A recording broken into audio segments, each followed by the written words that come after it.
I don't know.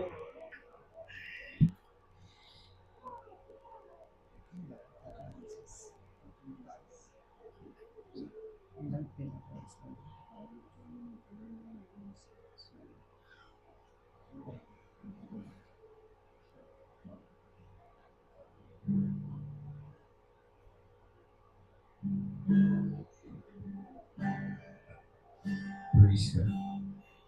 Yan po ang ibig ng ating mga mahal na propeta. Salita ng ating Panginoon. Minsan pa, naniyan po tayo po yung magsitayo. Bago natin tuloy na ito, bigay sa ating kapatid ng mga mahal. Pagiging po natin ang awit na touching Jesus. Hallelujah. Touching Jesus is all that really matters.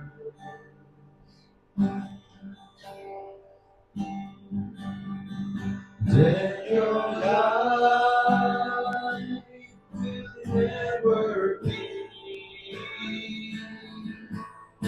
the same.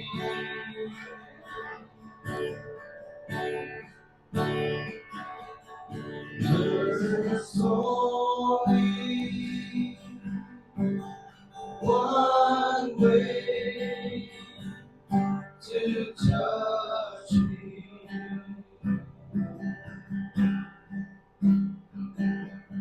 Just believe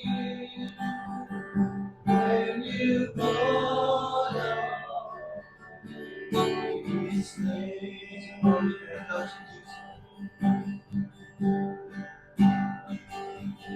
Touching Jesus is all that really matters.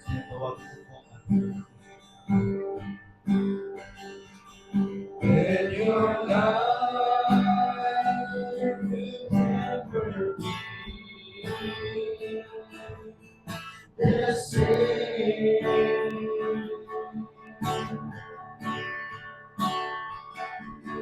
There is only one way to touch me. So may tiniwala, O Lord, sa oras nito. Yes, O Lord Jesus. We put our faith sa iyo, Panginoon Diyos, sa mga yes, O Jesus. To God be praise, to God be the glory, O hallelujah, hallelujah. Oh, Jesus. Thank you, Lord.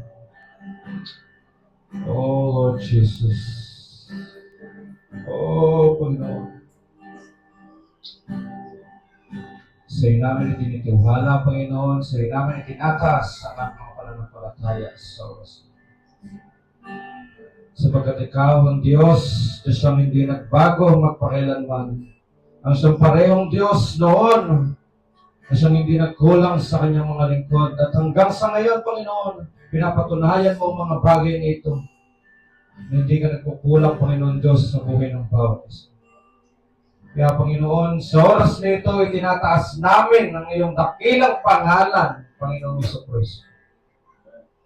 Ikaw, Panginoon Diyos, ay aming pinupurihan, dinadakila, niluwalhati, Panginoon. At taos pusong pinapasalamatan sa lahat ng mga bagay nito namin nakakamtan. At Panginoon, sa oras na ito, sama-sama kami nakayuko, at team na nananalangin, Panginoon. Lord, once again, kami po ay malapit sa inyong luklukan, Panginoon. Lord, we pray na sa oras na ito, bago kami dumako, Panginoon, sa pag-aaral ng iyong mga salita, O God, ipag-intapatin mo, Panginoon Diyos, na maging karapat-dapat ang bawat isa sa amin, Panginoon. Pag-intapatin mo, Panginoon Diyos, na maging worthy enough ang bawat isa, Panginoon, sa oras na ito na tumanggap ng inyong mga pagpapalang makalangit, O God, na siya nagsisilbing pagkain ng aming mga kaluluwa, Panginoon. Lord, we pray sa oras na ito na patawarin mo kami sa lahat ng mga pagkukulang, Panginoon, sa lahat ng kamalapisan, sa lahat ng mga bagay na hindi kaaya-aya, hindi kalugod-lugod na inyong masusumpungan sa amin, naming nagawa, aming naisalita, o maging naisip, Panginoon. Hayag man, Panginoon Diyos, o hindi man hayag ang mga bagay nito, ay hinihingi namin na kapatawaran mo. Lord, naisin mo kami ng iyong banal at makapangyarihan dugo, upang sa gayon, Panginoon, ang iyong banal at dakilang presensya ay sumaipapaw sa aming kalagitnaan, Panginoon, at manghuna sa gawain ito, Panginoon. At Lord, dalangin namin na sa oras na ito, na ikaw ang sa Diyos na siya nakakaalam ng lahat ng bagay. Ikaw ang may alam, Panginoon, ng mga pangangailangan namin, Panginoon, sa oras na ito, na siya makakapagpatibay, makakapagpalago sa aming mga pananampalataya. Kaya dalangin namin, Panginoon Diyos, na kung ano man ang mga bagay nito, ay ito, Panginoon Diyos, ang iyong ihayag sa aming kalagitnaan, O God. Punuin mo kami, Panginoon Diyos, ng mga espiritual na pagpapala sa umagang ito at dalangin ko, O God, na iyong gagamitin sa oras na ito, na patuloy mo lamang ako, Panginoon, ay tago sa iyong likuran, O God. Patuloy mo lamang ako, Panginoon Diyos, na lukupan ng iyong banal at bilang Espiritu Santo na sa gayon, Panginoon, ang iyong mga salita lamang, Panginoon Diyos, ang siyang mangibabaw sa aming kalagitnaan, O God. At ang iyong mga mensahe lamang, Panginoon, ang maunawaan at matanggap ng iyong mga nobya sa dami. Panginoon, sa iyo kami nagtitiwala at we're claiming, Panginoon, na ang lahat ng aming mga samat na langit ay meron ng katagunan. At ang lahat, Panginoon Diyos, sa bagay dito, pasasalamat, kapurihan, kalwalatian, kadakilaan, ay aming ibinabalik sa iyong tanging ngalan lamang sa pangalan ng aming Panginoon Jesus Kristo, ito ang isamat na namin. Amen. Amen. Amen. So, siguro pwede muna tayong umupo, mga kapatid. Amen.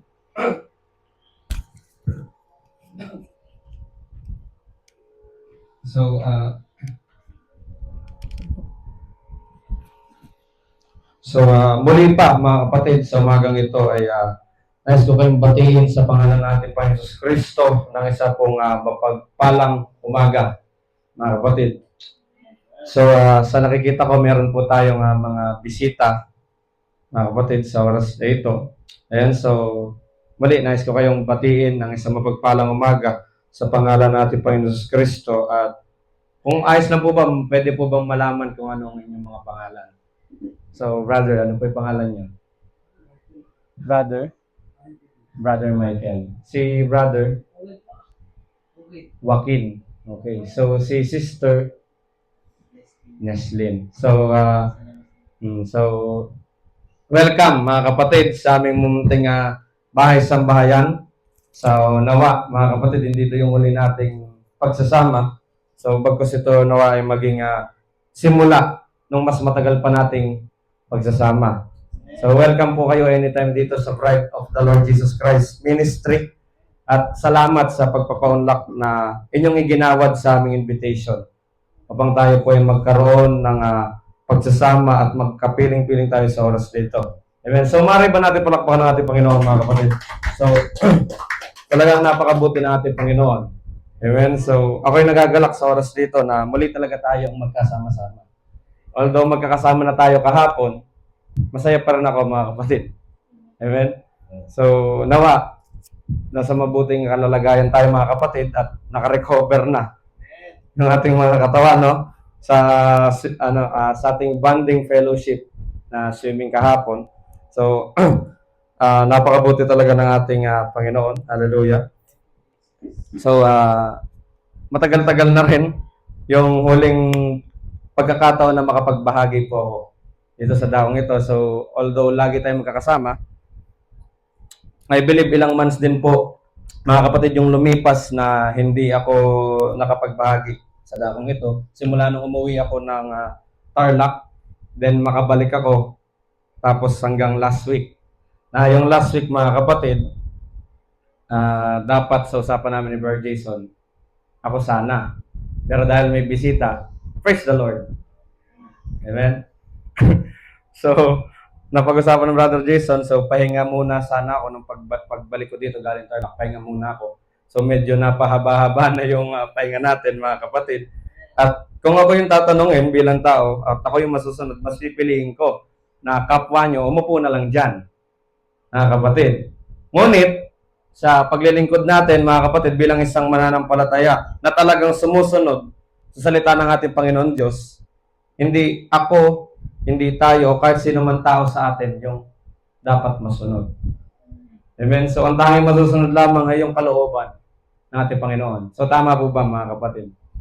Amen? So, ang kalooban ng Diyos, mga kapatid, ay hindi natin kalooban.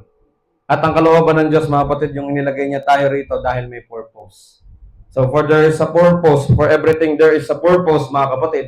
So, hindi tayo naririto tuwing Sunday, tuwing Wednesday, mga kapatid, o may gawain o kahit anumang fellowship upang umupo lang tayo dyan. Amen? Hindi tayo naririyan, mga kapatid, para masabi lang na may mga taong dumadalo sa iglesyang yon. Hindi po, mga kapatid. Narito tayo dahil may purpose. Amen? So, ano yung purpose, mga kapatid? Yun ay yung sundin natin kung ano ba yung kalooban ng Panginoon. Amen? So, kaya kung pinapakita o pinaparamdam na natin Panginoon yung kalooban ng Panginoon, kalooban niya sa atin, so huwag na tayo mag-alinlangan.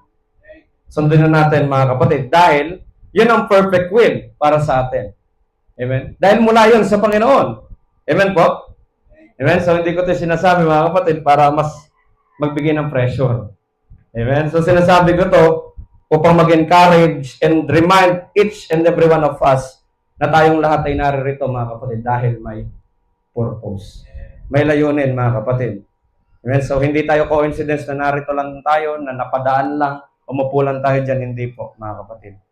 Amen? So, napakabuti natin, Panginoon, kasi nagagampanan pa rin natin yung kanyang kalooban. Ano ba yung kalooban ng Panginoon? Hebrews chapter 10, verse 25. Isa sa kanyang kalooban, huwag nating pabayaan ang pagkakatipon. So, sa pagbibigay ng Panginoon Diyos ng buhay sa atin, ng kalakasan, isa ng malaking pagpapala. Amen? So, ito yung kalooban ng Panginoon, ang kaganapan ng kanyang mga salita. Amen? So, the will of the Lord. Amen? So, masaya po ba tayo, mga kapatid, sa umagang ito? Amen? So, bago ako magsimula, nais ko magpasalamat pa rin sa ating butihing team leader / pastor na kapatid, na magpasalamat sa kanya sa pagtitiwala na kanyang patuloy na ibinibigay sa akin. At higit sa ating Panginoon Diyos, mga kapatid, na naniniwala ko siya yung nagdala sa akin kung bakit ako narito sa oras nito na magbabahagi sa kanyang mga nobya ng kanyang mga salita, mga kapatid. Amen? So, bago tayo umupo, mulit mga kapatid, ay bago tayo magpatuloy, inaanyang ko bago sana tayo po ay tumayo, mga kapatid, at sa pagkakataong ito, tayo po ay bumasa ng salita ng ating Panginoon Diyos mula rito po sa book o sa aklat, mga kapatid, ng Roman.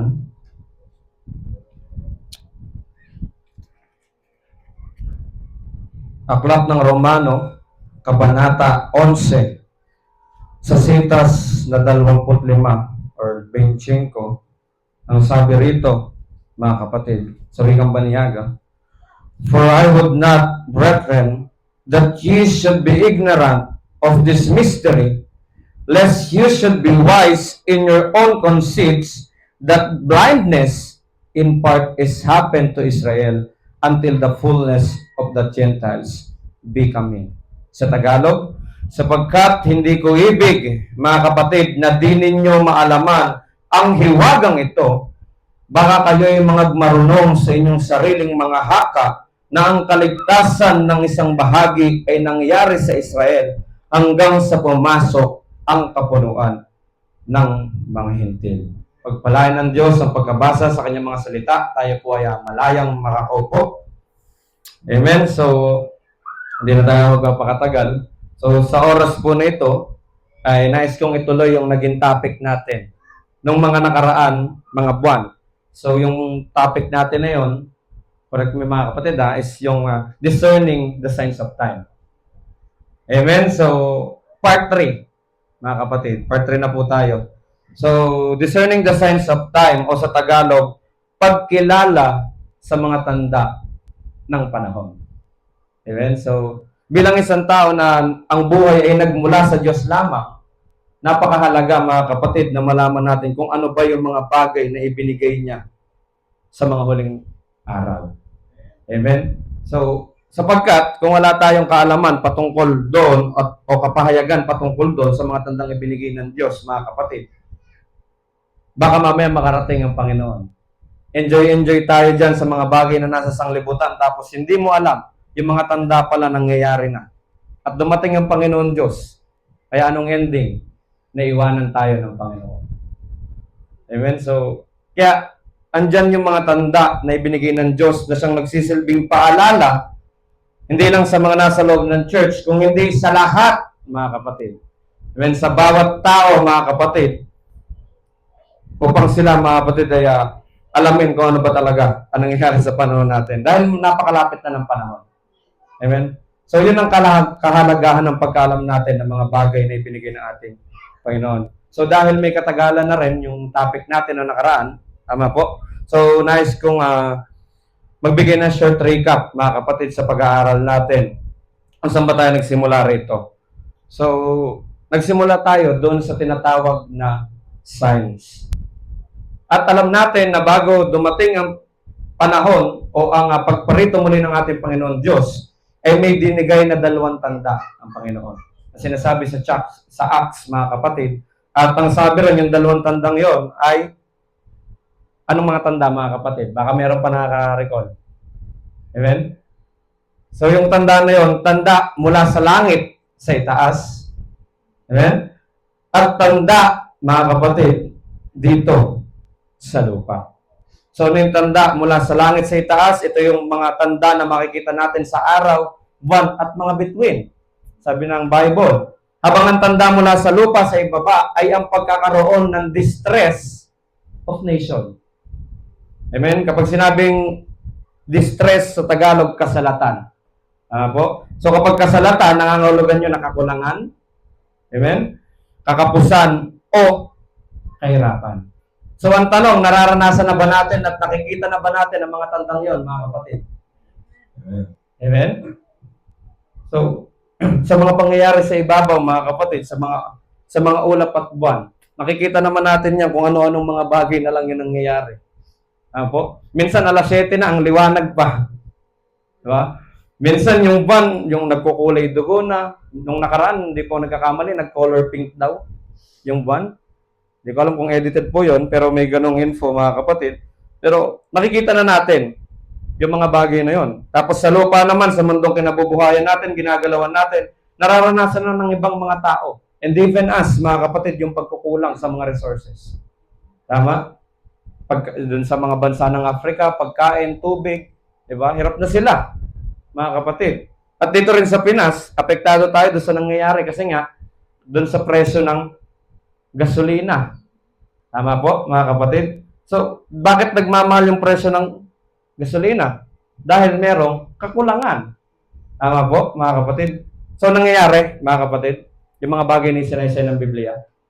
Amen? Yes, mga kapatid. So, then, after nun, tumungo tayo sa pagtukoy doon sa tinatawag na times. Amen? So, times. So, ano ba yung mga times na meron, mga kapatid? Yun yung pinag-aralan natin, na napag-alaman natin na may tinatawag na times of the Gentiles. Tama po? So, una sa lahat, sino ba yung mga hintil? Tayo yon, mga kapatid. Amen? At sabi ng Bible, ang times of the Gentiles, so ang panahon na para sa ating mga hintil, ay ang panahon na yuyukuran ng mga Hudyo o bayan ng Israel ang mga hintil.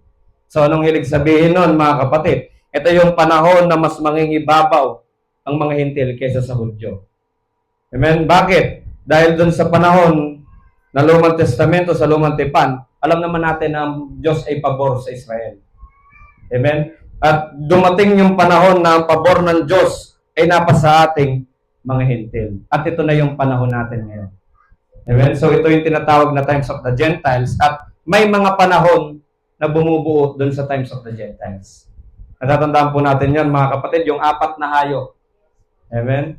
So, alam natin, nagsimula yon kay King Nebuchadnezzar, mga kapatid, Babylon Empire, to Cyrus the Great of Medo-Persia, mga kapatid. Amen? Then, Alexander the Great, Greek Empire, hanggang sa yung huling, mga kapatid, na Roman Empire, ni Julius Caesar, mga kapatid, na mas kilala natin sa panahon natin ngayon na Papal Empire. Amen? So, yun yung mga yun yung mga times na bumubuo sa times of the Gentiles, mga kapatid. 4 na paghahari ng mga magkakaibang hari. Amen? Mula kay Nebuchadnezzar na magtatapos doon sa Romanong Papa na tinatawag nila, mga kapatid. So, yun yung natalakay natin. Then, nasundan din natin yung, kung di ako nagkakamali, ng about doon sa Roman Empire na pinag-aralan natin yon dahil doon na tayo nabibilang sa panahon na yon, mga kapatid. Amen? So, nawa, naging malinaw, mga kapatid, yung mga bagay na yun, yung short recap, mga kapatid, para kahit papano, na-refresh din tayo, and at the same time, yung mga bago natin kasama, kahit papano, meron silang background. Kung ano ba yung mga napag-aralan natin na nakaraan. Amen? So, may God bless us, anoint us and lead us, mga kapatid. Hallelujah. So, ngayon, ang tanong, bukod sa panahon na para sa ating mga hentil, ano pa, mga kapatid, yung ibang panahon? Ano pa ba yung ibang panahon na meron tayo? Amen? So, sabi rito sa ating teksto, mula sa sulat ng ating kapatid na si Apostol Pablo, basahin ko minsan pa, mga kapatid, sapagkat hindi ko ibig, mga kapatid, na hindi nyo maalaman ang hiwagang ito, baka kayo'y mga marunong sa inyong sariling mga haka na ang katigasan ng isang bahagi ay nangyari sa Israel hanggang sa bumasok ang kapunuan ng mga Hintil. So, based sa sulat ng ating kapatid si Apostol Pablo, there is a mystery. Amen? So, may hiwaga na sabi niyo na dapat nating malaman. Amen? Hiwaga na dapat nating maunawaan. Isang bagay na hindi na ihahayag sa lahat. Bakit? Sapagkat may mga certain na individual o meron lang mga tiyak na tao, mga kapatid, ang bibigyan ng kapahayagan patungkol sa bagay nito. Amen? So kaya nga tulad na sabi natin kayo na hindi nagkataon lang na naririto tayo sa oras nito. Mga kapatid, amen? Hindi tayo basta napadaan lang, umupo dyan, mga kapatid. May dahilan. May rason kung bakit tayo nandito. Amen? Ano yung isang dahilan, mga kapatid? Sapagkat ang Diyos ay maghahayag sa atin ng hiwaga ng kanyang mga salita. Masaya ba tayo doon, mga kapatid? Amen? So ito yung kalooban ng ating Panginoon Diyos sa umagang ito para sa bawat isa. Amen? So, may isa pang panahon, mga kapatid, bukod sa times of the Gentiles. At ito yung tinatawag, mga kapatid, na fullness of the Gentile. Amen? So, hiwaga. Ito ay isang hiwaga na sa kasulukuyan, mga kapatid, sa ating panahon ay nagaganap. Amen? So, alam na natin, mga kapatid, yung hiwaga, sabi nga doon, ang pagkabulag ng Israel hanggang sa kapunuan ng Hintil. So, hindi tayo darako doon, kasi Lord willing, baka may bahagi sa atin ating mga kapatid yung patungkol ron. Amen? So, sabi rito, ano ba muna yung meaning ng fullness, mga kapatid? So, kapag sinabi natin fullness, it means the stage of being full, complete, or containing as much as possible. So, sa madaling sabi, mga kapatid, ang fullness ay nangangahulugan ng kapunuan, kabuuan, o pagiging kompleto o kompleto, mga kapatid. Amen? Kaya pag sinabi natin na fullness of the Gentiles, ito ay tumutukoy sa kapunuan, mga kapatid, o pagiging kompleto ng mga Hintil. Amen? So, ito yung isang panahon na pinamumuhayan natin ngayon, mga kapatid. So, fullness of the Gentiles. So, ano ba yung fullness of the Gentiles?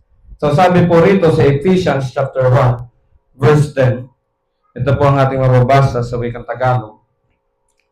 Sa pagiging katiwala sa kaganapan ng mga panahon upang tipunin ang lahat ng mga bagay kay Kristo ang mga bagay na nangasa sa kalangitan at ang mga bagay na nangasa ibabaw ng lupa sa kanya sinasabi ko. So ano yung fullness of the Gentiles, mga kapatid? Ito po ay tumutukoy sa union of heaven and earth where the people will become one in Christ. Amen? So ano ibig sabihin? Ito po yung pagkakaisa o pagsasama ng lahat ng bagay kay Kristo. Kapunuan, mga kapatid. Amen? So, yun ang fullness of the Gentile. Maliwanag po sa atin yun, mga kapatid. Amen? So, yung times of the Gentile, tandaan natin, political. Amen? Dito sa natural na buhay. At itong fullness of the Gentiles naman po, ito po ay spiritual na bagay. Amen? So, spiritual na tumutukoy po sa iglesia ng Diyos sa kanya. No? So, nais kong mga bumasa ng quotation ng prophet patungkol sa fullness of the Gentile, mga kapatid. So, sabi rito ng propeta sa an exposition of the seven church age, mga kapatid. The fullness of the Gentiles, or the whole time in which God is dealing with the Gentiles unto salvation. So, yung fullness of the Gentiles, ito po yung panahon na ang Diyos ay nakikitungo sa ating mga hintil para sa ating kaligtasan. Amen? So, in every single age, it says the very same thing in opening and closing the message to each age. Unto the messenger of Ephesus, Smyrna, Pergamos, Thyatira, Sardis, Philadelphia, Laodicea, write this thing, said he. He that hath an ear, let him hear what the Spirit said to the churches. So sabi ng ating propeta, mga kapatid, pansinin daw natin na sa bawat opening, bawat magbubukas ang mga kapanahunan na yan, iisa lang ang nakasulat. Isa lang yung unang bahagi na nakasulat doon. So ano yung bagay na yon? Yung bagay po na yon, mga kapatid, so mababasa natin yan sa Revelation chapters 2 to 3 na patungkol sa 7 kapanahunan. At kung babasahin natin, mga kapatid, sa unang parte ng talata na sa bawat kapanahunan, mababasa natin doon na sinasabi doon sa anghel ng iglesia ng bawat kapanahunan, isulat mo. From Ephesians hanggang Laodicea. Ayun, mga kapatid. Amen? So, yun yung mababasa natin. At sa katapusan naman, mga kapatid, same thing lang din. Pare-parehas din, mga kapatid, nakalagay doon, nakasaad doon, mga kapatid, ay ang may pakinig ay makinig sa sinasabi ng Espiritu sa iglesia. Amen? So, sa bawat kapanahonan ng iglesia, pare-pareho yung sinasabi bago magbukas at bago magwakas, mga kapatid. So, nakakasunod po ba tayo doon, mga kapatid? Notice here that Jesus, by the Spirit, in every age, addresses Himself to only one person relative to the word for that age, mga kapatid. So, sabi ng ating propeta, si Jesus sa pamamagitan ng Espiritu, mga kapatid, sa bawat kapanahonan, amen, siya ay nangungusap sa pamamagitan ng isang tao. Sabi ron, only one messenger for each age receive what the Spirit has to say to that age. So sa bawat kapanahonan, mga kapatid, may ginagamit ang ating Panginoon. Amen? At yung mensahero na yon, dala-dala niya ang mensahe para sa bawat kapanahonan. Dahil hindi naman iisa, mga kapatid, ang mensahe sa mga kapanahonan yan. Tandaan natin. Meron tayong kanya-kanya message rito. Amen? So, sabi pa rito, mga kapatid, there is 7 church age at meron ding 7 mensahero. Tandaan natin yan, mga kapatid. Ito yung nakikita natin dito palagi. So, natatakal naman na ito madalas, pero pork ano lang din, mga kapatid. Dagdag kaalaman. Amen? So, itong makikita natin dito sa visuals na stars, ito po ay tumutukoy sa mga mensahero na ginamit dito. Amen? So, bagat kung babasahin, mga kapatid, so, tag-iisa sila. Bakit tag-iisa lang, mga kapatid? Sapagkat, mga kapatid, nung una pa lamang, yun na po yung pamamaraan ng Diyos. Amen? Para mapadala ng Panginoon Diyos ang kanyang mensahe sa mga tao, gumagamit siya ng isang individual. Tandaan natin yan, mga kapatid. Hindi dalawa, hindi tatlo, hindi apat o lima, o mas marami pa doon, mga kapatid. Isa lang. Amen? So, kung babalikan natin, nung panahon ni Noah, tama po? Bago pa lipulin ng Diyos ang mundo sa pamamagitan ng tubig, anong ginawa ng Diyos? God called Noah. Amen? Tinawag ng Diyos si Noah upang i-relay, mga kapatid, yung mensahe na para doon sa mga taong yon na nagmumula sa Diyos, mga kapatid. Tama po? Kaya nga si Noah, nangaral siya ng 120 years, mga kapatid. Ganong katagal. At doon, nangaral siya ng mensahe na nagmula sa Diyos. So ano yung mensahe na yon? Simpleng mensahe, pumasok sa arka, mga kapatid. Bakit? Sapagkat darating, mga kapatid, yung matinding pagbaha. Sila ililipulin ng ating Panginoon. So kung titignan natin for 120 years, sa dami ng tao, nung panahon na yun, bakit si Noah lang, mga kapatid, ang ginamit ng Diyos? Di po ba kayo napaisip, mga kapatid? Bakit si Noah lang? Ba't kayo isa lang ang ginamit? Pwede naman magdagdag pa ng iba. Simple lang, mga kapatid. Dahil ang kalooban ng Panginoon Diyos at pamamaraan ng Diyos ay through only one, mga kapatid, na magdadala ng kanyang mensahe. Amen? Tandaan natin yon, mga kapatid. Hindi lang yun sa panahon ni Noah. Even sa panahon ni Moises. Amen? Si Moises, mga kapatid, ginamit ng Diyos upang ang Israelita ay mailabas mula sa Egypto. Amen? At kalaunan nung mailabas sila ni Moises, ginamit siya ng Diyos upang patuloy na manguna at mamuno sa kanila. Amen? So sa dami ng panahon, sa dami ng tao sa panahon ni Moises, bakit nag-iisa lang si Moises, mga kapatid? Kung babasahin pa natin ang patungkol sa bagay na yon, makikita natin kung gaano kapasaway itong mga Israelita. Amen? Dito nga sa atin, sa typical, sa natural na buhay natin, kapag marami ang pasaway, ang sagot natin doon, yung remedy natin doon, magdagdag ng magsusuway. Tama po? Pero sa panahon ni Moises, mga kapatid, siya yung pinili ng Diyos upang manguna sa mga Israelita. Bakit? Simple lang, mga kapatid, sapagkat yan ang natatanging kapamaraanan ng Diyos kung paano niya i-relay, paano niya ipapabot ang mensahe, mga kapatid, sa kanyang mga anak, mga kapatid, o sa kanyang mga sariling tao. Kaya nga nung nakaraan sa topic ni Brother Jason, kung hindi ako nagkakamali, there is one man leadership. Amen?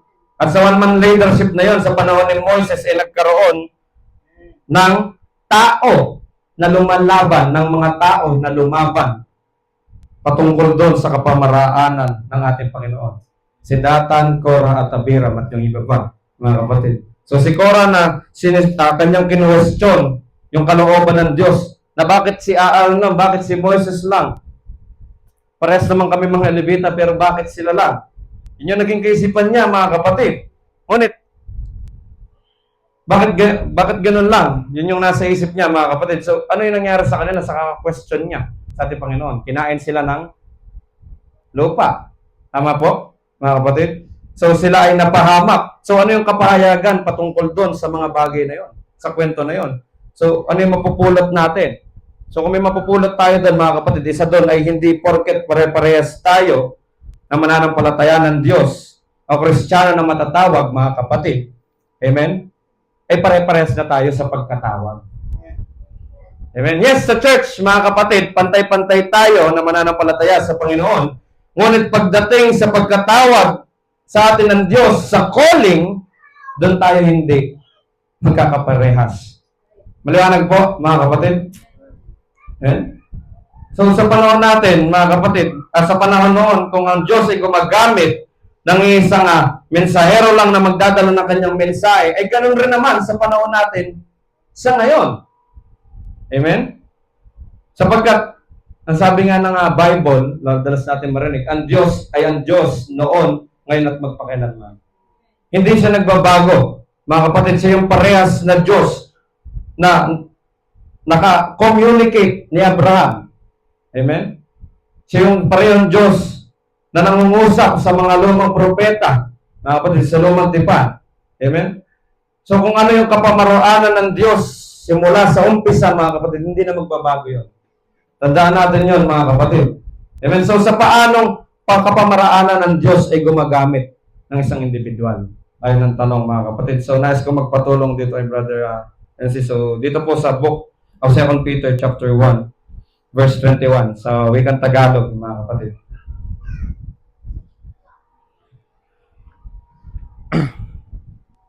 Second Peter chapter 1 verse 21 sa Tagalog na lang po.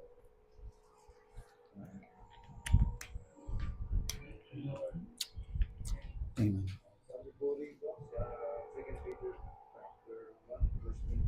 Amen. Opo. Sapagkat hindi sa kalooban ng tao dumating ang hula kailanman, kundi ang mga tao ay nagsalita buhat sa Diyos na nangaudyokan ng Espiritu Santo. Amen. So sa paanong paraan o kapamaraan ng Diyos ginagamit ng isang individual? Ito yung sagot mga kapatid. Ang taong ginagamit ng Diyos ay hindi nagsasalita ng mga salita na nagmumula sa kanyang sarili. Amen. Tandaan natin at ang sabi ron, sila ay nagsasalita buhat sa Diyos sa pamamagitan ng Holy Spirit. So sila ay nangangaudyukan ng Espiritu Santo. Amen. So yun yung tunay na ginagamit ng Diyos, isang individual na walang sariling kapahayagan, walang halong opinyon pagdating sa salita ng ating Panginoon Diyos. Amen. Ang kanyang sinasalita lamang ay ang mga bagay na katotohanan mula sa salita ng ating Panginoon Diyos na walang dagdag, walang kulang. Amen. Under the leading of the Holy Spirit. Amen. Kaya nga mga kapatid, sa Revelation chapter 2 to 3, pagbabasahin natin yon, basahin natin sa ating mga bahay, yung mga talata doon patungkol sa 7 church age, ang nakatala doon, ang may pakinig ay makinig sa sinasabi ng Espiritu sa mga iglesia. Amen? So, napapag-connect po ba natin mga kapatid? Amen? So, ano ba yun? Sapagkat ang Diyos ay gagamit ng isang individual na siyang napapangunahan ng Holy Spirit. Amen? Malinaw po yun? At yung mensahe ng Espiritu na yon na dala ng isang mensahero sa bawat kapanahunan na ito, mga kapatid. Amen? Isang bagay lamang yung pinapatungkulan nito. Ito yung pure word of God. Walang halo, walang bawas. Mga kapatid, walang dagdag, walang bawas. Pure word of God. Kaya nga mga kapatid, kahit pag-aano kalalim yung mensahe na napapag-aralan natin, mga kapatid, sa oras na ito, sa kahit kailan mga pangangaral mga kapatid, kung kabahagi ka ng tunay na iglesia ng Diyos, maiintindihan at maiintindihan mo ang mga bagay na yan. Amen? So kahit gano'n pa yung kalalim na hindi natin masyadong maintindihan, sasabihin natin. Kasi dati gano'n din ako eh. Nung pasimula, hindi ko rin maintindihan, mga kapatid. Ngunit napagtanto ko na kung tunay kang kabahagi ng iglesia ng Diyos, dadating at dadating ang oras na maintindihan mo yan. Bakit? Sapagkat para sa iyo yan. Amen? Para sa iyo yung mensahe na yon. Tandaan natin at walang makakaagaw sa iyo nun. Walang makakahadlang mga kapatid upang hindi mo matanggap yung mensahe na yon. Amen? So kung para sa iyo yung mensahe na ito, para sa iyo talaga yon. Amen? Sa iyo inilaan ng Panginoon Diyos yun. Amen? So tuloy natin yung quote na binabasa natin kanina. The messenger of God, he speaks for God by revelation to the churches, both true and false. So yung messenger daw na ginamit ng ating Panginoon ay nangungusap para sa Diyos sa pamamagitan ng kapahayagan, ng revelation. Hindi ng katalinuhan ng tao, but by revelation. Amen? Ano ba yung revelation? Faith is a revelation. Tama po? Tama po ba? So, sabi rito, he speaks for God by revelation to the churches, both true and false. So, anong ibig sabihin? So, sabi po rito, hindi lamang tunay na iglesia yung nakakarinig ng mensahe nito. Amen? Hindi lamang yung mga nandito sa loob ng church o kabahagi ng Bride of the Lord Jesus Christ Ministry yung nakakarinig ng mensaheng ito. Dahil una sa lahat, mga kapatid, kaya nga tayo nagdadaos ng crusade para sa mga taong hindi pa nalalaman ang mga bagay nito at hindi pa naunawaan. So hindi lamang sa tunay na iglesia, kundi lahat ng masasaklawan, masasakupan na mapapakinggan yung mensahe ito. So sabi rito mga kapatid, the message is then broadcast to all. But though it is broadcast for all who come within the range of the message, that message is received individually by only a certain qualified group in a certain way. Amen?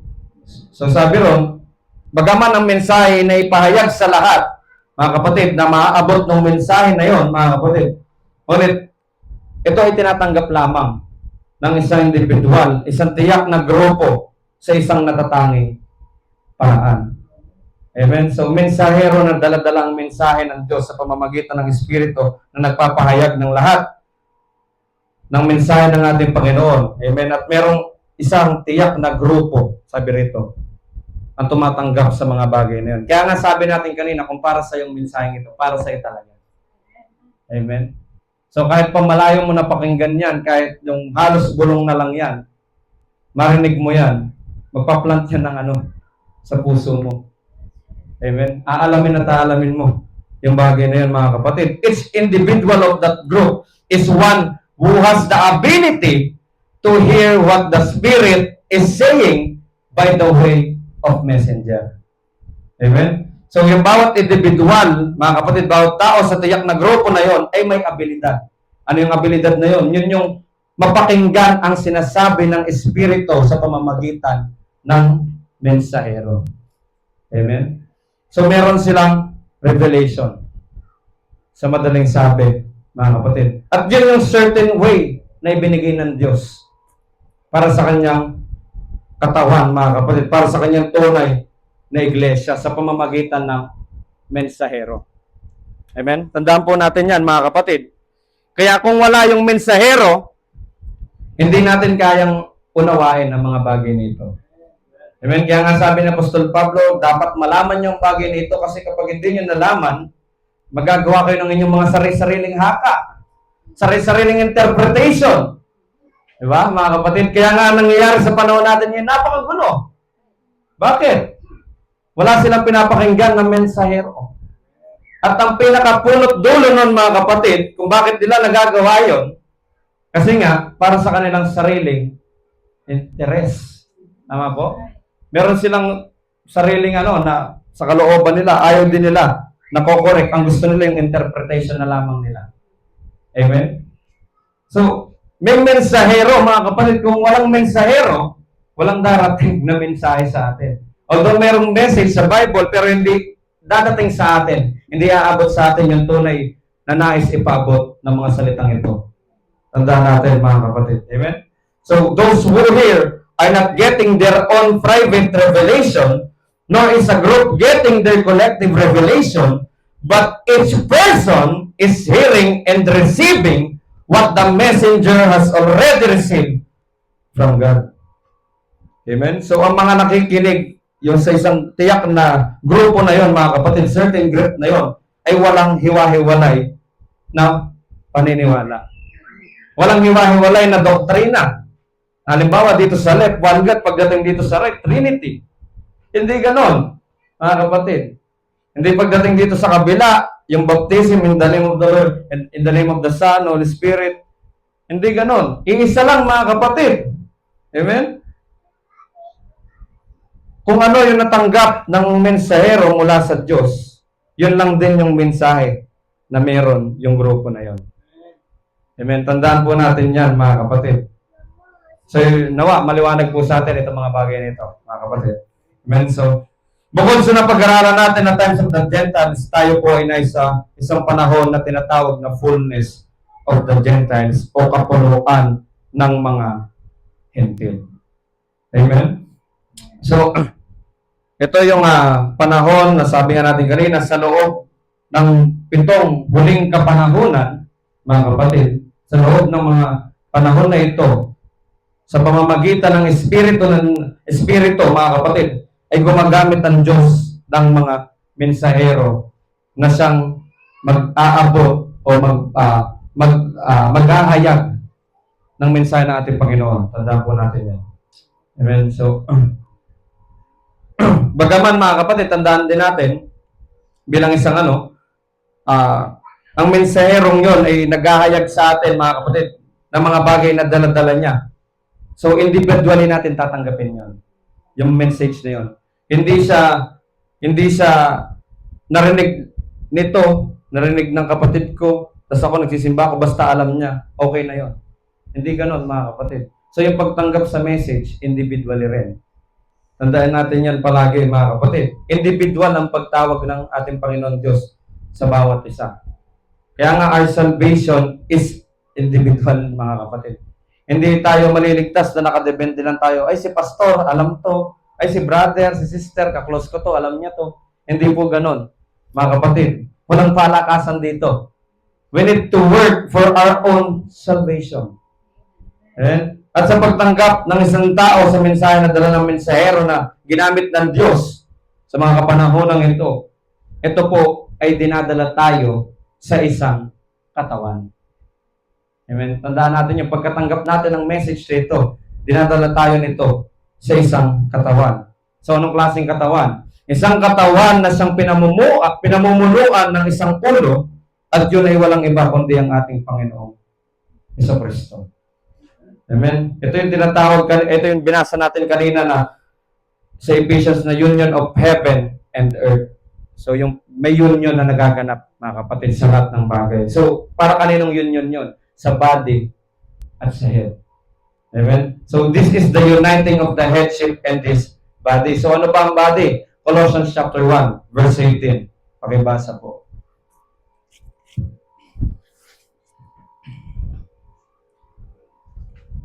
Sabi po rito sa Colossians chapter 1, verse 18. At siya ang ulo ng katawan sa makatuwid bagay ng iglesia, na siya ang pasimula, ang panganay sa mga patay, upang sa lahat ng mga bagay ay magkaroon siya ng kadakilaan. Amen. Salamat po. So, sino ang body? Base rito. Sabi po rito, ang tunay na iglesia ng Diyos. Amen? So, tayo yon. Kinikiling ba natin sa ating mga sarili na tayo yon, mga kapatid? Amen? So, kung tayo ang katawan, mga kapatid, sino naman yung ulo o head ng tunay na iglesia ng Diyos? Walang iba, kundi si Jesus Christ, mga kapatid. Amen? He is the head of the body. The church is us, mga kapatid. Tandaan natin yon, mga kapatid. Nasabi naman din yon ng Ephesians chapter 1, verses 22 to 23, mga kapatid. Pakibasa po.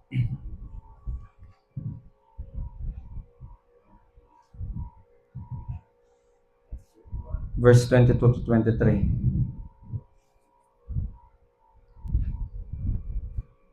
Sabi po rito sa Ephesians chapter 1 verse 22 to 23.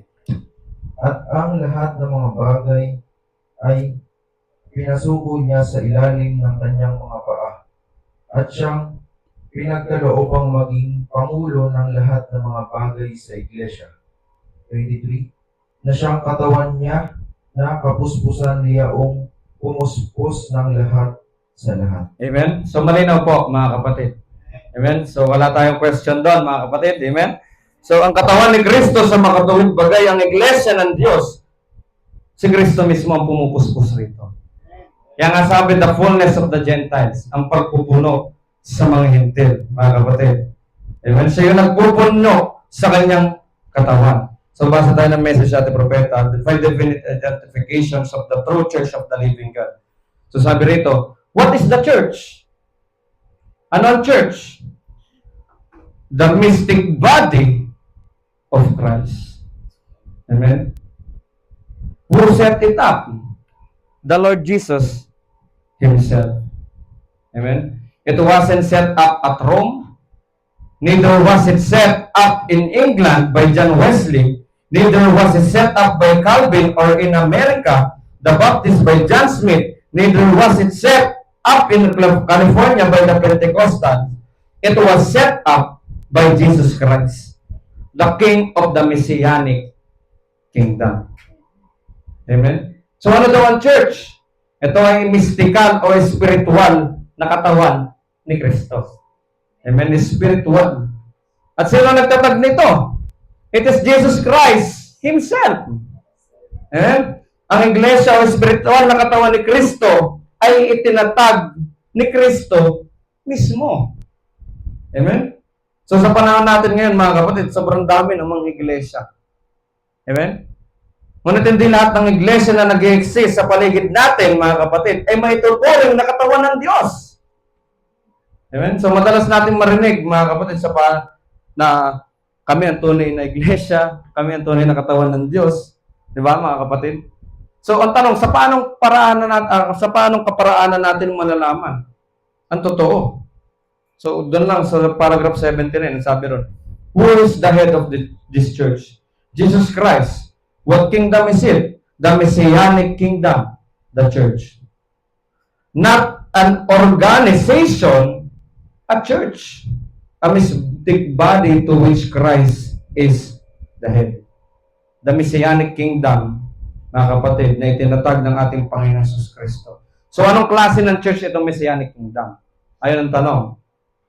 Walking in the Spirit, obeying the King, foolish to the world, precious in the sight of God, walking in the Spirit, misunderstood, laughed at, made fun of.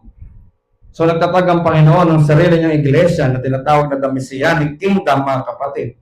Amen? At paano natin malalaman kung ano ba yung Messianic Kingdom? Ang sabi ng ating mahal na propeta, mga kapatid, ang tunay na iglesia ay mukhang kamangmangan sa mundo.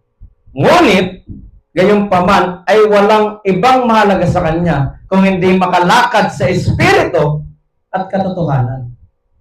Amen? So, ang mahalaga sa kanya dito sa mga nasa Messianic Kingdom ay yung makasunod lamang sa Panginoon. Amen? So, sa mata ng mga tao, ng karamihan ng mga tao, itong mga taong ito ay foolish. Pero hindi kasi nila nauunawaan. Amen? Hindi man maunawaan ng mundo, pagtawanan man o kutsain man, mga kapatid, itong aparte, mga grupo o mga kabahagi sa Messianic Kingdom na ito, nagpapatuloy pa rin sila sa paglakad sa Espiritu at sa katotohanan. Amen? Yun ang tunay na iglesia ng ating Panginoon. Sabi nga ng salita ng Diyos, 2 Timothy chapter 3, verse 12, sa Tagalog, babasahin ko na. Oo, at lahat na ibig mabuhay na may kabanalan kay Kristo Jesus ay mga bata ng pag-uusig. Amen? So ang lahat ng namumuhay rito, mga kapatid, na nais sumunod sa ating Panginoong Jesucristo ay magdanas ng pag-uusig. Amen? So tingnan natin si Kristo. Ano nangyari kay Kristo? Si Kristo tinawag na Beelzebub. Tama? Diyos na yun na nagkatawan tao, mga kapatid, inusig pa po. Tama po? So, paano pa yung tunay na iglesia ng tinatag ng ating Panginoon Diyos? Amen? Ito, yung isang bagay na pwede natin tignan upang magtukoy natin kung nasa tunay na iglesia na ba tayo ng ating Panginoon. Kung ano man ang katayuan nito sa mundong ito. Amen? Kasi titignan natin, mga kapatid, yung naging katayuan ni Kristo rito, puro pag-uusig. Tama po? At yun din naman yung mangyayari sa tunay na iglesia ng ating Panginoon. Tunay na kabahagi sa katawan ng ating Panginoon. Tandaan natin yan. Amen? Nagtatag siya ng isang iglesia, naroon ng tunay na Kristiyano. Mga kapatid, ano bang ibig sabihin ng pagiging Kristiyano? Christ-like, mga kapatid. So, kung anong pinagdaanan ni Kristo, yun rin tayo. Amen? Kaya kapag nasa tunay na iglesia ka, if you're a real Christian, mapapatunayan mo yun, mga kapatid, sa mga nangyayari sa buhay mo habang sumusunod ka sa Panginoon. Amen? Ang paglilingkod sa Panginoon Diyos ay hindi puro pasarap lamang, pasaya lamang, komportable, mga kapatid, hindi ganon. Amen? Jesus Christ suffered. As a Christian, mga kapatid, kailangan nating tularan. Mga kapatid, at kung ano man yung mga pinagdaanan niya, kung talagang tunay na susunod tayo, ganun rin ang mangyayari sa atin. Amen? The Messianic Kingdom is a church, mga kapatid, isang iglesia na salungat sa lahat ng mga bagay sa mundong ito. Amen? Isang iglesia na laban sa mga tradisyon at mga kaugalian ng mundong ito. Amen? Isang iglesia na pinamumunuan ng buhay na salita ng Diyos. Amen? Na siyang hindi sumasangayon sa mga narito sa sanglibutan ito. Amen? Maliwanag sa atin yan, mga kapatid. Ayun ang iglesia ng Diyos, the Messianic Kingdom. Isang iglesia na nakakaranas ng persecution sa mundo nito. Amen? Kaya nga pansinan na lang natin, mga kapatid, dito sa iglesia na kinakaniba natin. Amen? Dito sa Bride of the Lord Jesus Christ. Kung ano-ano yung mga sitwasyon na hinaharap natin. May mga tao, mga kapatid, na against sa atin kahit wala naman tayong ginagawa sa kanila. Diba, mga kapatid? Kung ano-ano yung sinasabing mga negatibong salita patungkol sa atin. Tama ba? Nararanasan natin, mga kapatid.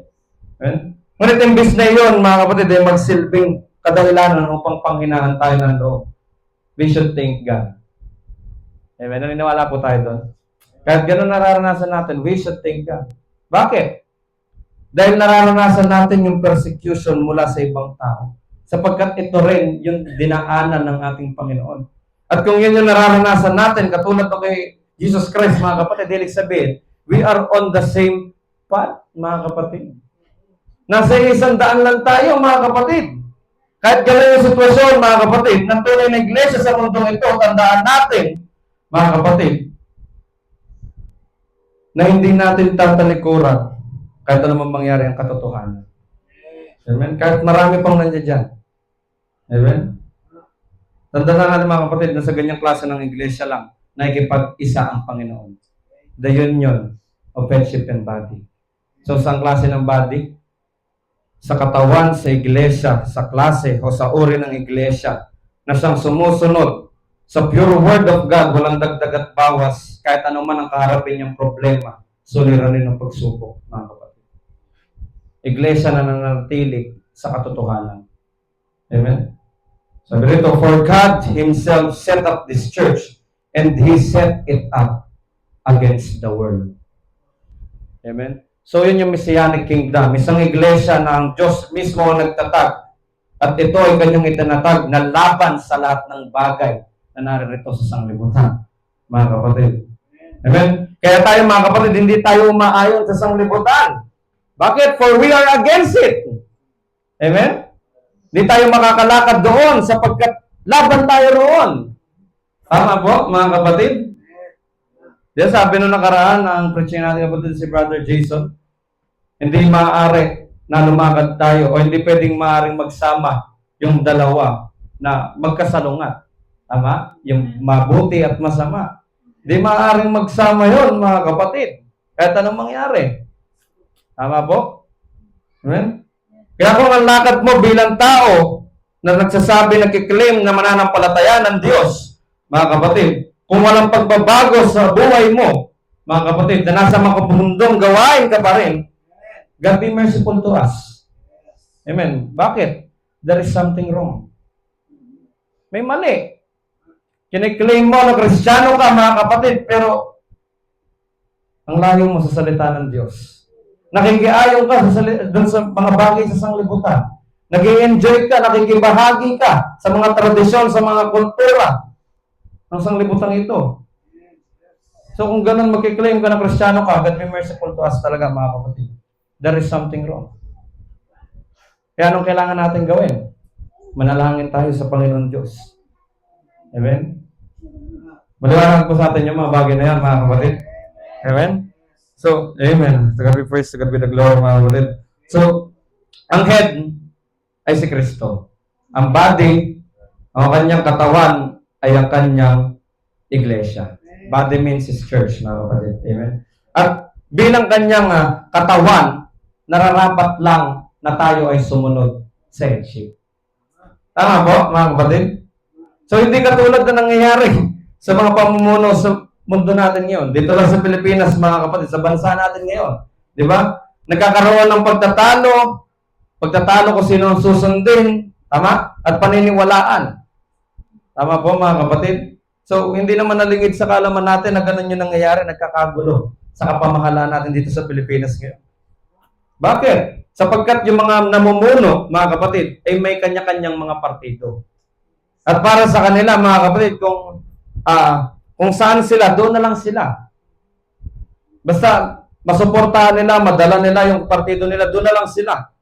Kaya ang gulo, mga kapatid, tama po? Puro na pagtatalo. Ilan pa sa kanila against sa Pangulo. Amen? So, wala nang bago doon, mga kapatid. Alam niyo ba yon? Bakit? Ganon din sa panahon ni Pablo. Alam niyo yun, mga kapatid? Doon pa lang ganyan na, may problema na sa unity. Amen? Yung mga taga-Corinto, sila yung nagsasabi na, ako'y kay Pablo, ako kay Cephas, kay Apollos, ako'y kay Kristo. So, bakit ganon ang mga pananaw nila? May mali. Wala yung pagkakaisa. There is no unity, mga kapatid. So, wala yung pagkakaisa sa kanila, sila yung nagtatalo-talo. Hindi nila nare-recognize yung headship that time. Amen? At gayon din naman sa mga bagay sa natural at buhay spiritual natin. Napakalaking complete ng salitang unity. Tama po? So, sa pamahalaan, sa gobyerno, sa nangyayari sa magulo. Walang pagkakaisa. Pagdating naman sa spiritual na pamumuhay, ganon din yung mga churches na nakapaligid sa atin sa panahon ngayon. Sa dami ng churches, puro nagkiklaim ng tama, tapos magpapamalian sila. Sino ba talaga ang tama? Diba? Mga kapatid? So, hindi na rin natin masabi, magulo na rin. Even the churches nowadays, tama? Yung mga nakapaligid po sa atin. Bakit? Ba't nagkakaganon? Hindi kasi nila kilala, mga kapatid, kung sino ba ang sinusundan nila. Amen? Hindi nila kilala yung headship. Hindi nila kilala ang Panginoon. Hindi nila kilala kung sino si Kristo, mga kapatid. Di ba? Ang daming paniniwala ngayon, tinatanggi ang pagka-Diyos ni Kristo. Amen? Naniniwala na nag-claim na itong mga bagay nito, kami mananampalataya, itong sinasabi rito. Pero basa mo ng Bible verse, mababasa mo na mali yung kanilang paniniwala. Hindi pa rin nila sinusunod, mga kapatid. Amen? So, ganun din. Napakagulo. Mga kapatid, kaya praise be to God na naririto tayo sa isang mensaheng ito. Amen? Isang napakagandang mensahe, mga kapatid, na tinanggap natin na magdadala sa atin doon sa katawan ng ating Panginoong Jesucristo. Amen? At doon sa tinatalakay natin, mga kapatid, there is union na nagaganap. Happening right now. May pakikipag-isa na nagaganap between God and His true church. Ngunit, bago mangyari yon, mga kapatid, kailangan muna na sa iglesia ng Diyos, mga kapatid, ay magkaroon din ng pagkakaisa. Amen? Kailangan na yung iglesia ng Diyos ay magkaroon muna ng pagkakaisa kasi kapag magulo yan ng Diyos, hindi mananahan yan. Amen? Tama po? Sabi nga ng Bible, we are one body in Christ. So before tayo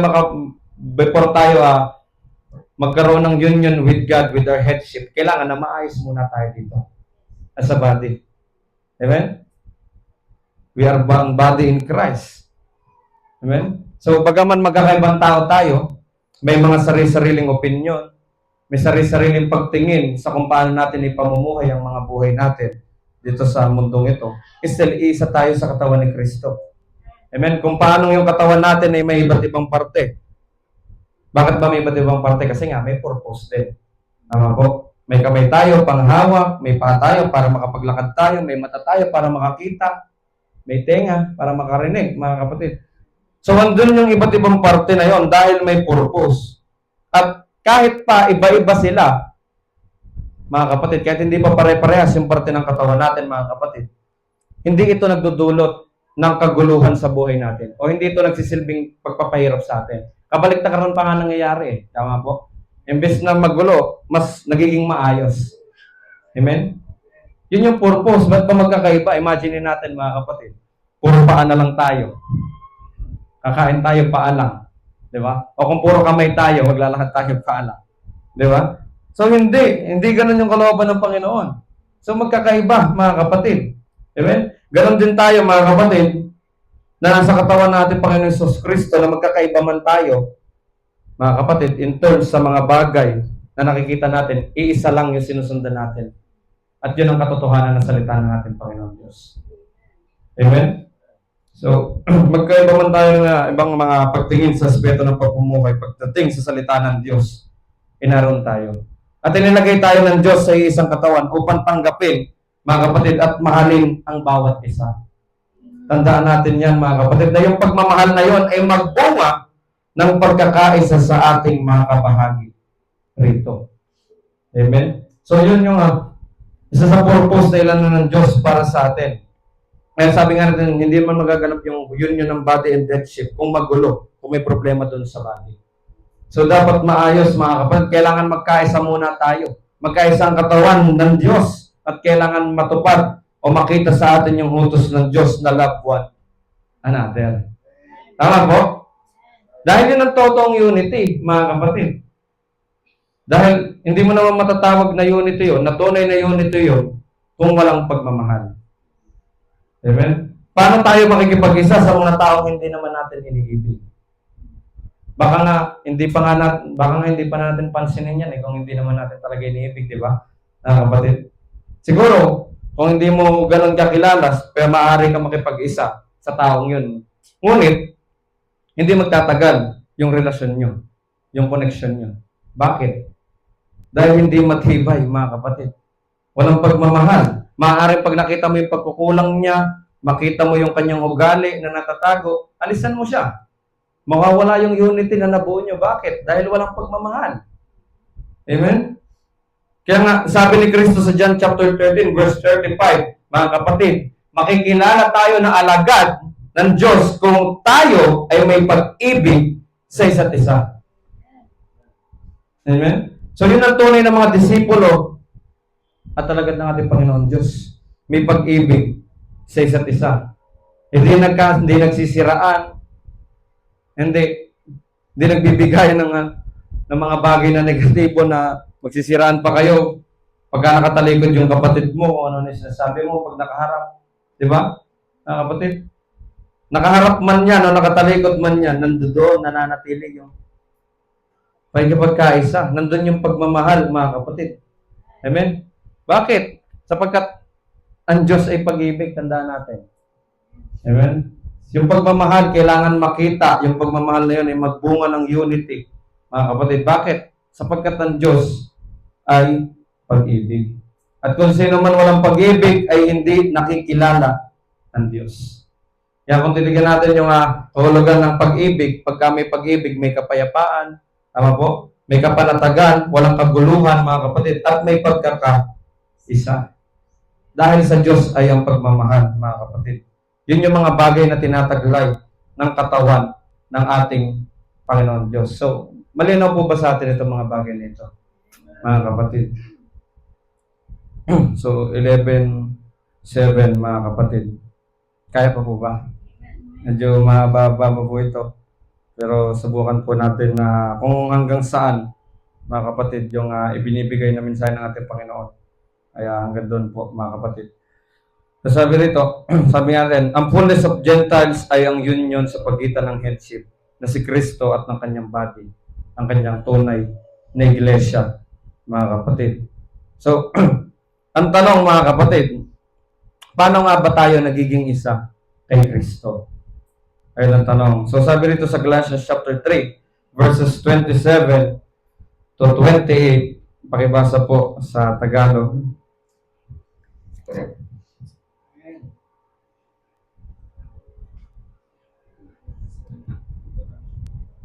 Galatians chapter 3, verses 27 to 28. Sabi ko rito, sapagkat ang lahat na sa inyo ay binautismuhan kay Kristo ay ibinihis si Kristo. 28, walang magiging Amen. Hudyo o Griego man, walang magiging alipin o malaya man, walang magiging lalaki o babae man, sapagkat kayong lahat ay iisa kay Kristo Jesus. Amen. So, yun po pala, mga kapatid. Para tayo nagiging isa kay Kristo, mga kapatid. Sabi rito, ang lahat ng nabautismuhan kay Kristo ay ibinihis si Kristo by being baptized into Christ. When you're baptized with Christ, you are one with Him.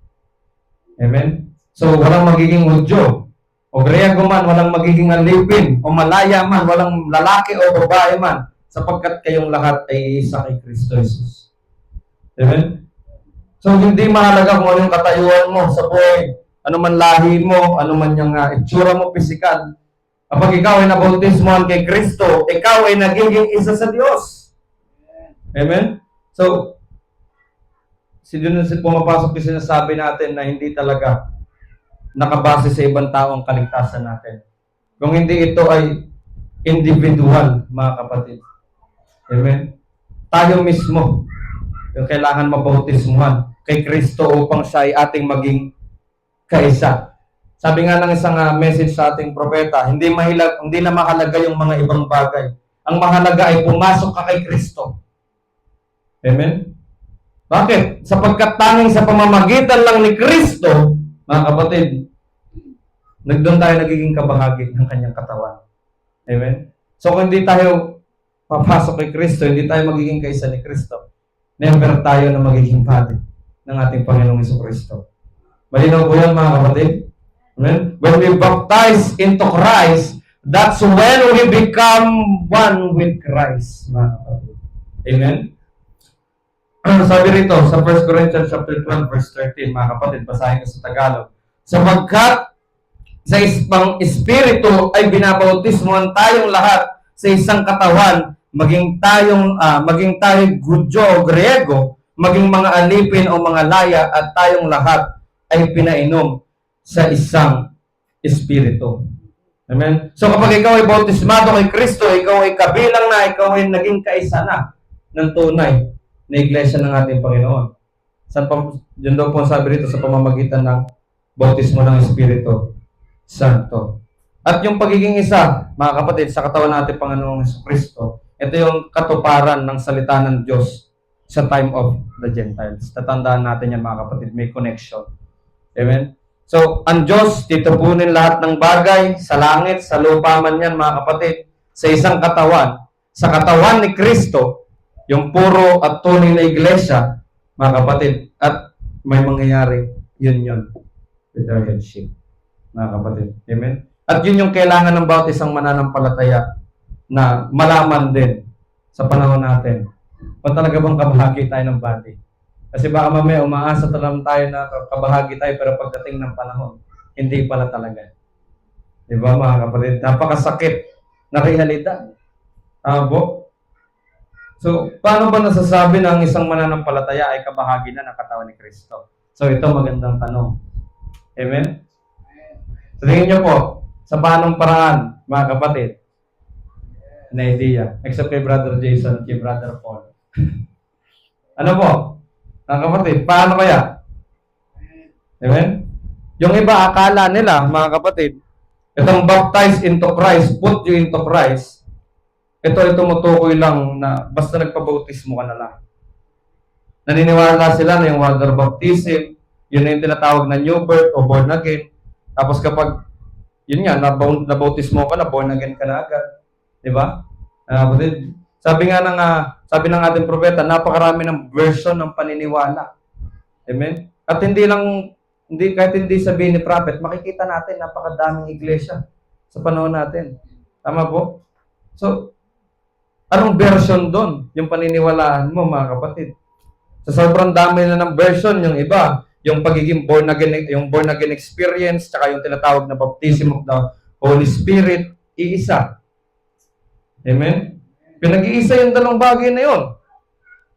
Una sa lahat, mga kapatid, ang Biblia, hindi po suportado ang ganong klase ng paniniwala.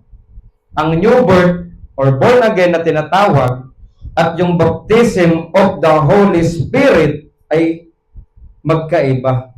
Hindi siya parehas, mga kapatid. Amen? So, ano ba yung pag sinabing new birth or born again? So, ano yun natin to, mga kapatid?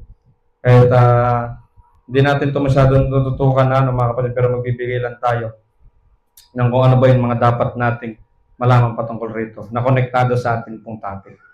So, sabi rito, pag sinabi po natin new birth or born again experience, ito po ay nangyayari when we believe on the Lord Jesus Christ. Amen. When you believe on the Lord, you receive, mga kapatid, a new thought, you receive a new life, you got the new birth when you believe. Tandaan natin yon, mga kapatid. Dinote natin yon. Kapag sumampalataya tayo kay Lord Jesus Christ, nakatatanggap tayo ng bagong kaisipan at bagong buhay. That is the new birth, mga kapatid. Sigurado naman ako, naranasan natin yung mga bagay na yun. Simula nang pumasok tayo dito sa Bride of the Lord Jesus Christ, yung mga taong nakapaligid sa atin, panay tanong. Dati kasama ko sa ano eh. Dati ganito magdamit eh. Dati laging game to eh. Laging sumasama to eh. Pero bakit ganon? Lumalayo na ata sa akin. Tatampo ata sa atin. Diba? Kaya ganon. Mga kapatid, bakit ganon yung kaisipan nila sa atin? Bakit? Kasi nga mga kapatid, yung kaisipan natin ngayon ay nababago when we believe on our Lord Jesus Christ. Po? Mga kapatid? Kapag sumasampalataya tayo kay Kristo, nagkakaroon tayo ng bagong kaisipan at bagong pamumuhay. Hindi na tayong laging sumasama sa kanila kung saan-saan. Hindi na tayong basta-basta pagka meron jamming dyan, kung saan man sila pupunta na hindi naman katanggap-tanggap o hindi kalugod-lugod sa Panginoon, hindi na tayo sumasama ron. Bakit? Because we have a new life. That is the new birth, mga kapatid. Amen? At hindi po nakukuha yung pag-born again na yun dahil sa nagpabautismo ang tao. Tandaan natin. So, anong ibig sabihin yun? Hindi porket nagpabautismo ka o nagpabautismo yung isang tao, matik, born again na yun. Hindi. Nakukuha yun sa pamamagitan ng pananiwala at pananampalataya natin kay Jesus Kristo. Tingnan nyo mga kapatid, marami nagpapabautismo. Kahit ilang bang beses siya magpabautismo mga kapatid, hindi niya pa rin maranasan yung new birth. Bakit? Kasi wala yung paniniwala at pananampalataya. Amen? So kung magpabautismo ka man dyan, tapos wala ka namang pananampalataya, wala ka namang paniniwala kay Kristo, walang kabuluhan yun. Amen? Walang kabuluhan yun, mga kapatid, dahil may mga ganyan talaga senaryo. May mga ganyan senaryo na nagpapabautismo kasi nga, nakita nila na may tutulong sa kanila, o yung iba naman, nagpabautismo yung kaibigan ko, nagpabautismo yung kamag-anak ko, papabautismo na rin ako. Pero kapag ganun, mga kapatid, yung kaisipan, yung born again experience, hindi nila mararanasan. Dahil wala naman yung pananampalataya sa kanila. Amen? Maliwanag po yan, mga kapatid. Ang turo ng Bible, new birth brings new life and new thought. Pero bakit wala ba yung pagbabago dun sa buhay ng ibang mga nagpapabautismo? Simple lang ang sagot, mga kapatid. Dahil hindi sila totally sumasampalataya kay Kristo. Amen? Hindi sila naniniwala kay Kristo. Walang kabuluhan yung water baptism na yan kung wala yung pananampalataya sa Panginoon. Tandahan natin yan, mga kapatid. At isa pang bagay, kahit pa sumampalataya ka sa Panginoon, ng buong puso mo, tumanggap ka ng mga kapatid, tumanggap ka ng bautismo sa tubig, you have faith sa ating Panginoon Diyos. Hindi pa rin ito yung tinatawag na baptize into Christ, put you into Christ. Bakit? Ang tinutukoy po kasi rito ay yung tinatawag na baptism of the Holy Spirit. So sabi natin kanina, magkaiba ang new birth, born again experience, rito sa baptism of the Holy Spirit. So pagtuunan natin ng pansin ng bagay na ito. So ano nga bang hilig sabihin ng baptism of the Holy Spirit? Hindi po ito yung katulad ng pagkaalam ng mga tao na kapag tumanggap ka sa Panginoon, nagpabautismo ka, at pagkatapos mo magbabautismo, araw-araw ka na sa church, bautismado ka na ng Holy Spirit. Hindi po ganun yun, mga kapatid. The baptism of the Holy Ghost, ito po ang nagdadala sa atin sa katawan ni Kristo. Tandaan natin na kinakailangan natin lahat, mga kapatid. Amen? So, ang new birth, mga kapatid, it brings new life and new thoughts. Ano naman ang baptism of the Holy Spirit? Ayun ang tanong. So, rito po sa question and answers 1957, sabi rito, the baptism of the Holy Spirit puts you in the body of Christ subject to the gifts for service. It does not make you any more of a Christian. It just puts you into the body of gifts. Amen?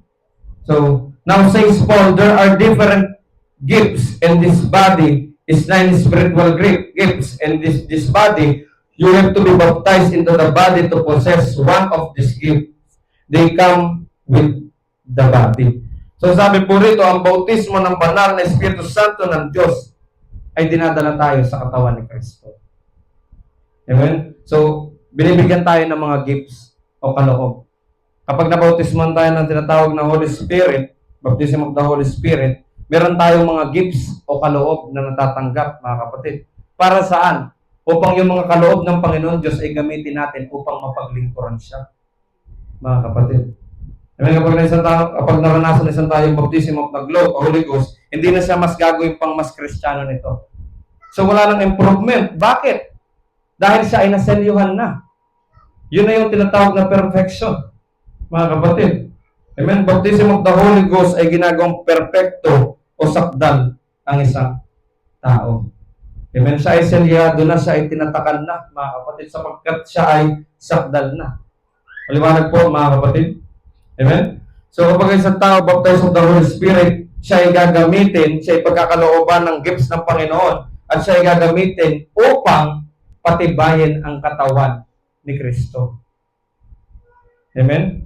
Kaya sabi kanina ni Prophet, ayun sabi ng ating propeta sa kanyang mga message, pag naranasan na ng isang tao na mabautisman ng Holy Spirit, binibigyan siya ng kaloob. Dahil yun ang rason.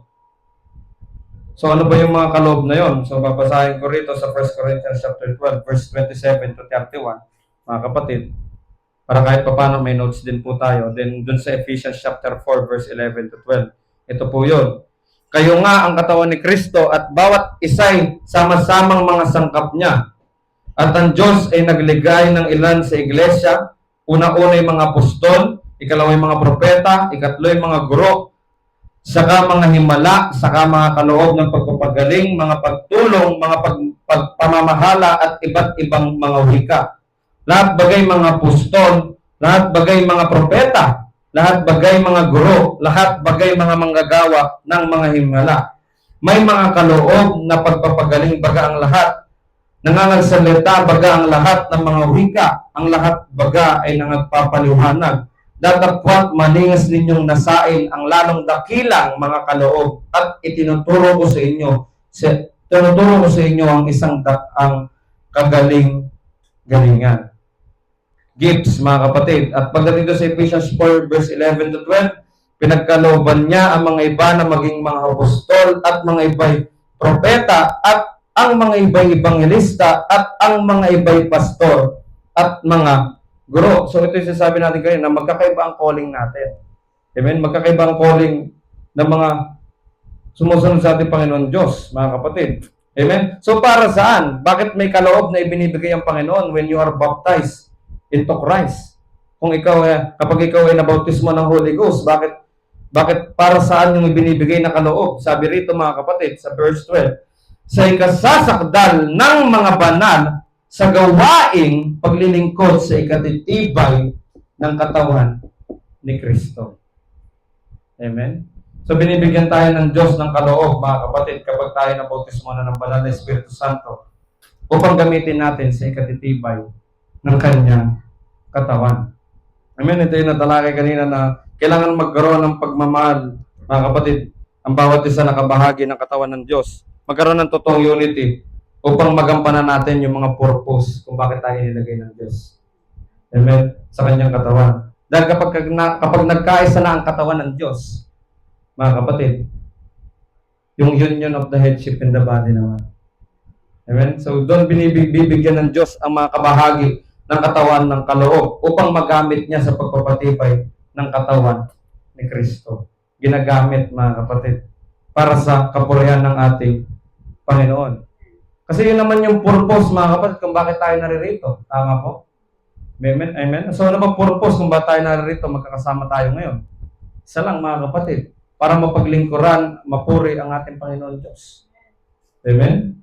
So kahit hindi nga natin pakatutukan yung mahabang oras, mga kapatid, yung patungkol sa teaching doon ng Bible at ng propeta sa bagay nito. So I believe naman, mga kapatid, ay madadaanan rin natin ito.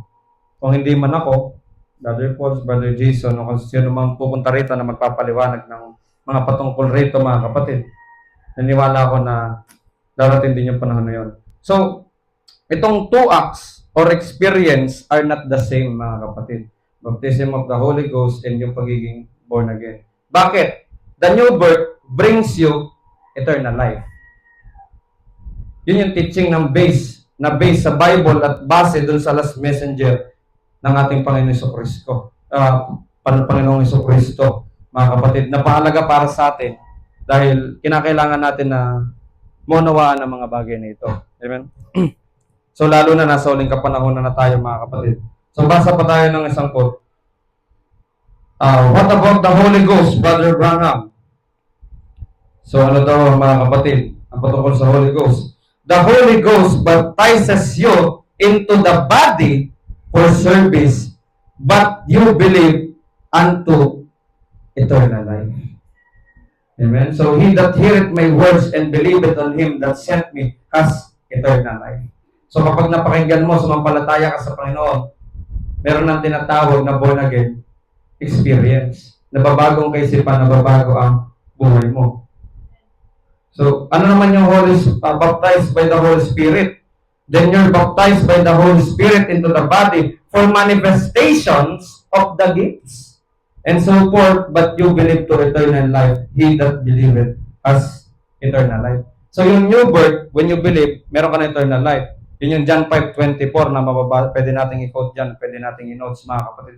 Habang yung bautismo ng Espiritu Santo ang naglalagay sa atin sa katawan ni Kristo at binibigyan tayo ng kaloob upang yung mga kaloob na ibinigay ng Panginoon ay ating gamitin sa ikatitibay, mga kapatid. Sa ikatitibay na iglesia ng ating Panginoon. Kaya kapag ka na gano'n, mga kapatid, meron pang tinatawag na 3 stages of grace, mga kapatid, na nararanasan ng mga believer. Lahat tayo yon, mga kapatid. So, hindi lang tayo basta naririto na magsisimba kapag may gawain. Tapos ayos din, hindi, mga kapatid. Meron tayong tinatawag na 3 stages. So, yun yung mga kapatid, yung justification by faith, sanctification by the word, tas yung baptism of the Holy Spirit.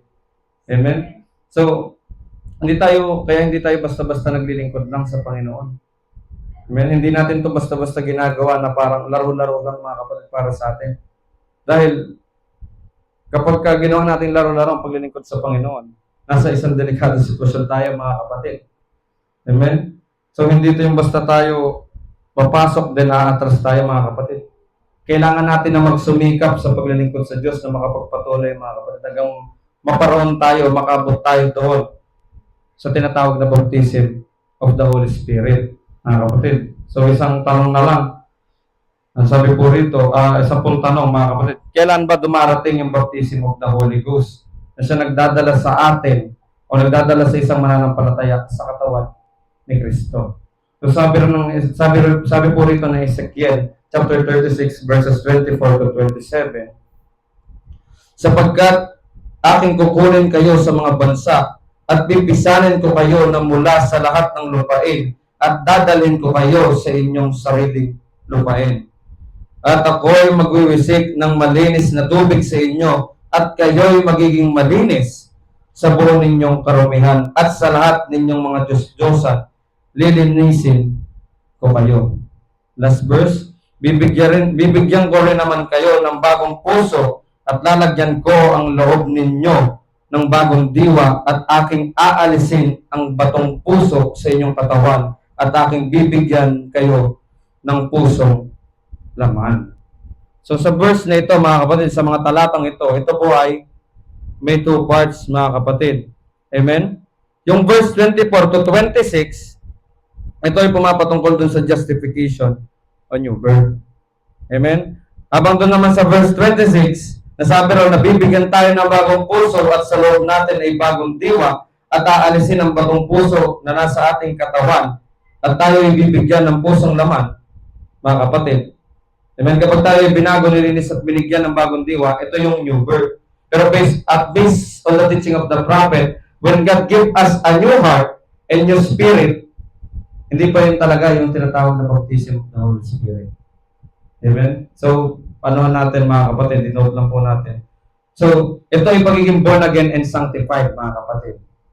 Amen? Yung verses 24 to 26 po yun. Pero tuloy natin dito sa verse 27. So, sabi rito, at aking ilalagay ang aking espiritu sa loob ninyo at panalakarin ko kayo ng ayon sa aking mga palatuntunan at inyong iingatan ang aking mga kahatulan at isasagawa. So dito sa verse 27, mga kapatid, dito na yung tinatawag na baptism of the Holy Spirit. So pansinin natin sa verse 24 to 26, ang sinasabi po roon, I will give you a new spirit. So wag tayo malilito, mga kapatid, yung new spirit na ibibigay roon, tayo pa rin po yun, mga kapatid. Amen? So yung new spirit po na yun ay tayo pa rin po, mga kapatid. Hindi po yan God's spirit, kaya lang sinasabi ng new spirit, mga kapatid, dahil na-sanctified tayo sa pamamagitan ng salita ng Diyos. Kaya nga sabi kanina, pag tumanggap tayo sa Panginoon, naniwala tayo, mga kapatid, nagbabago ang ating kaisipan, ang ating mga buhay, mga kapatid. Amen. Hilig sabihin ng mga kapatid, ay sa pamamagitan ng salita ng Diyos, tayo ay nahihiwalay sa mga bagay na kontra sa salita ng Diyos na ating nakagisnan sa sanglibutang ito, mga kapatid. Kaya may pagbabago na nagaganap, mga kapatid. Amen. Yan yung power of transformation na dinadala ng salita ng Diyos. Kaya maraming tao na, although wala naman sila sa katotohanan na masasabi natin, mga kapatid, ay nagbabago naman ang buhay nila. Bakit? Dahil sumasampalataya sila sa Panginoon. Meron sila experience sila yung pagiging yung experience ng pagiging born again, yun yung power of transformation. Maliwanag po ba yun, mga kapatid? Amen? So, bakit naman sinabi na He will give you a new spirit? Yun ang tanong. So, dahil po, yung justification at yung sanctification na tinatawag is a work of the Holy Spirit. Tandaan natin yun, mga kapatid. So, ang Holy Spirit ay si Kristo, alam naman po natin yun. Kaya nga sabi ng kasulatan, He will give you. Amen? Kung hindi siya ang kikilos at gagabay sa atin, hindi tayo masasanctify. Amen? Kaya Diyos pa rin yung nagbigay nun, mga kapatid. Amen? Parang tayo lang na kahit sino mang tao dito, kahit sino bang living organism dito, sa Diyos pa rin galing yun. Diyos pa rin na may gawa nun. Mga kapatid, pagdating sa justification, sanctification, gawa pa rin yun ng ating Panginoon. It is the work of God. Kaya nakakasunod po bawat isa, mga kapatid. So, papasin natin sa verses 24 to 26, I will give you a new spirit. That is the new birth, justification, sanctification. Pero pagdating sa verse 27, ang sabi po roon, I will give you my spirit. So, anong hilig sabihin, mga kapatid? Ang isang tao, bago makaabot sa baptism of the Holy Ghost, ay dadaan muna sa new birth, mga kapatid. Yung justification, kasunod ng justification, sanctification, then kasunod po nun doon ay tinatawag na baptism of the Holy Ghost. So doon sa tanong na kailan darating ba yung baptism of Holy Spirit sa isang mananampalataya, yun, mga kapatid, kapag na-justify at na-sanctify na ang isang mananampalataya. Doon pa lang may stages, mga kapatid, sa daan patungo natin doon sa dulo, mga kapatid. Kaya wala dito yung stature of a perfect man, mga kapatid. Pero pag tinignan niyo yung stature of a perfect man, mababasa niyo sa Peter, mga kapatid, may mga ano yun. Amen, may mga levels yun, mga kapatid. Amen, so ang kailangan natin doon, makaabot tayo, mga kapatid, yung sa pinakadulo. Amen, upang yung love, mga kapatid, na tinatalakay natin kanina, ay bumaba. So sino ba yung love? This is Jesus Christ, mga kapatid. Amen, so sa panahon natin ngayon, the fullness of the Gentiles, mga kapatid, ito yung kinakailangan natin ng mga malaman ng mga bagay. So, hindi lang tayo basta nag-claim na kabahagi tayo ng Iglesia ni Cristo. Nakabahagi tayo sa church na yon. Pero hindi naman natin alam kung ano ba talaga ang katotohanan doon. Mamaya nag-claim tayo na born again Christian tayo. Then, bautismado tayo ng Holy Spirit. Yun pala, hindi mo alam. Napapag-isa mo na yung dalawang bagay na yun. Yun pala, magkaiba yun. Amen? So, there is stages, mga kapatid. There are 3 stages. Merong mga kailangan na pagdaanan tayo, mga kapatid. Amen? Hindi ito yung kaisipan ng tulad ng ibang tao na nagpabautismo tayo. Then, after makapagpabautismo tayo, ay kabahagi na tayo kay Kristo. Hindi yun ganoon, mga kapatid. Amen? So, yung iba, ang kanilang mga pag-iisip, ganong mga bagay, at yung iba naman, yung pagiging mabait, pagiging pagkapwa-tao, mga kapatid. Tapos, ano na sila, mga kapatid, new birth na daw sila. So, ganito, ganyan. Meron ako nakausap recently about sa ganon, mga kapatid. Pero, hindi po ganon. Magkaiba pong bagay ang dalawang yun. Tandaan natin. Ang tanging paraan, mga kapatid, sa atin upang tayo ay maging kabahagi ng katawan ni Kristo, ng Iglesia ni Kristo, ay yung tinatawag na baptism of the Holy